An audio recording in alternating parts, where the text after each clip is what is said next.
Title 3, Chapter 2, Section 4, Article 77, Forests. Number 1. The Confederation shall ensure that the forests are able to fulfill the protective, commercial, and public amenity functions.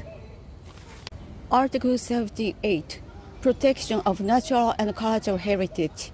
Number 1. The protection of natural and cultural heritage is the responsibility of the cantons. Number 2. In the fulfillment of its duties, the Confederation shall take account of concerns for the protection of natural and cultural heritage. It shall protect the countryside and places of architectural, historical, natural, or cultural interest. It shall preserve such places intact if required to do so in the public interest. Number 3. It may support efforts made for the protection of natural and cultural heritage and acquire or preserve properties of national importance by contract or through compulsory purchase. Number 4. It shall legislate on the protection of animal and plant life and on the preservation of the natural habitats and their diversity. It shall protect endangered species from extinction. Number 5. Moors and wetlands of special beauty and national importance shall be preserved. No buildings may be built on them, and no changes may be made to the land, except for the construction of the facilities that serve the protection of the moors or wetlands, or their continued use for agricultural purposes. Article 79. Fishing and hunting. The Confederation shall lay down principles on fishing and hunting, and in particular on the preservation of the diversity of fish species, wild mammals, and birds. Article 80. Protection of animals. Number 1. The Confederation shall legislate on the protection of animals. Number 2. It shall in particular regulate A. The keeping and care of animals. B. Experiments on animals and procedures carried out on living animals. D. The import of animals and animal products. E. The trade in animals and the transport of animals. F. The killing of animals.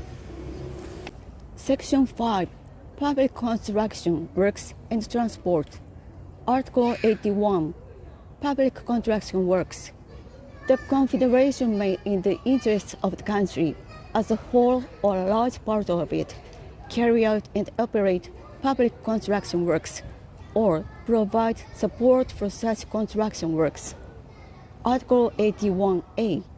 Public transport. Number 1. The Confederation and the cantons shall ensure that an adequate range of public transport services is provided on rail, roads, water, and by cableway in all regions of the country. In doing so, appropriate account must be taken of the interests of rail freight transport. Number 2. The cost of public transport shall be covered to an appropriate extent by the prices paid by users. Article 82. Road transport. Article 83. Road infrastructure. Article 84. Alpine transit traffic. Number 1. The Confederation shall protect the Alpine region from the negative effects of transit traffic.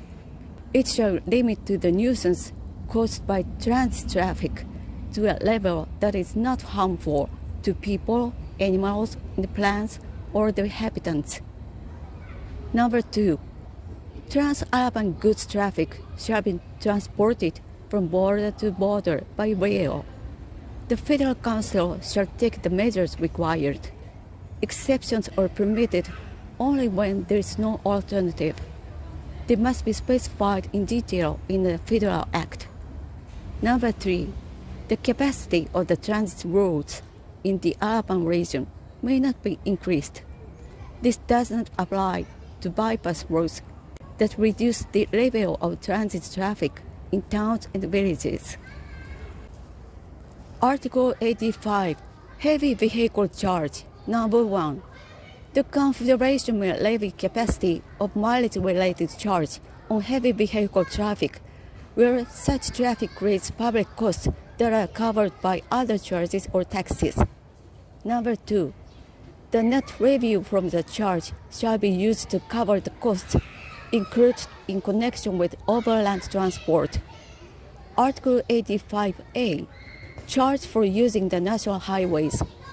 The Confederation shall levy a charge for the use of the national highways by motor vehicles and trailers that are not liable to pay the heavy vehicle charge. Article 86. Use of charges for tasks and costs in connection with road transport. Article 87. Railways and other modes of transport. The legislation on rail transport, cableways, shipping, aviation, and space travel is the responsibility of the Confederation. Article 87A. Railway infrastructure. Article 87B. Use of charges for tasks and costs in connection with air traffic.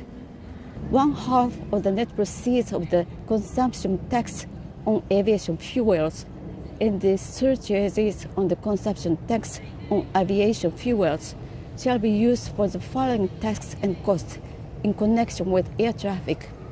A.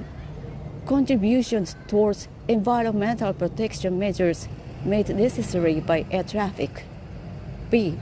Contributions towards security measures to protect against unlawful acts against air traffic, and in particular against terrorist attacks and the hijacking of aircraft, insofar as such measures are not the responsibility of national authorities. C. Contributions towards measures to ensure a high technical level of safety in air traffic. Article 88. Footpaths, hiking trails, and cycle paths. Section 6. Energy and communications. Article 89. Energy policy. Number 1. Within the scope of their powers, the Confederation and cantons shall endeavor to ensure a sufficient, diverse, safe, economic, and environmentally sustainable energy supply, as well as the economic and efficient use of energy. Article 90. Nuclear energy. The Confederation is responsible for legislation in the field of nuclear energy. Article 91. Transport of energy. Article 92. Postal and telecommunications services. Number 1. The Confederation is responsible for postal and telecommunications services. Number 2. The Confederation shall ensure the adequate, universal, and responsible price provision of postal and telecommunications services in all regions of the country. The rates shall be fixed according to standard principles. Article 93. Radio and television. Number 1. The Confederation is responsible for legislation on radio and television, as well as on other forms of public broadcasting of features and information. Number 2. Radio and television shall contribute to education and cultural development, to the free sharpening of opinion, and to entertainment. They shall take account of the particularities of the country and the needs of the cantons. They should present events accurately and allow a diversity of opinions to be expressed appropriately. Number 3. The independence of radio and television, as well as their autonomy in deciding on program, is guaranteed.